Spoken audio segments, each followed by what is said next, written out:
Hello friends, मैं आपको एक चीज़ कहना चाहता था कि डिस्टर्बिंग न्यूज़ आ रहे हैं कि देयर सम क्लैश अगेन। फिर से कोई टेंशन हो रहा है बिटवीन चकमास एंड मिजोस, हमारे रियांग मिजोस के साथ। मैं सिर्फ इस समय जब पूरा देश कोरोना के बीमारी से में हम लोग सब लोग लड़ रहे हैं एक संग होकर, इस समय मैं रिक्वेस्ट करना चाहता हूँ कि कानून को अपना काम करने दीजिए। कोई भी संगठन, मिजोरम का हो या फिर त्रिपुरा का हो, उनको बॉर्डर क्रॉस करके किसी को समझाने का कोई दरकार नहीं है। I am requesting all my friends that law है, इस देश में कानून है। आप कानून का काम कानून के ऊपर छोड़िए और किसी को धमकाने का कोशिश मत कीजिए।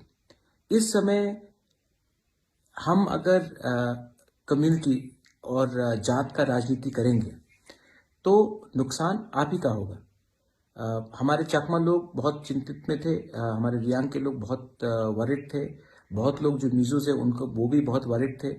मैं I want to tell all of you all कि ये जो ऑर्गेनाइजेशंस आपके लिए बात करते हैं कि we will protect Mizos, we will protect Chakmas, we will protect Reang, उनको ये समय अगर प्रोटेक्ट करना है तो अपने स्टेट में ही अपने लोगों को हेल्प कीजिए।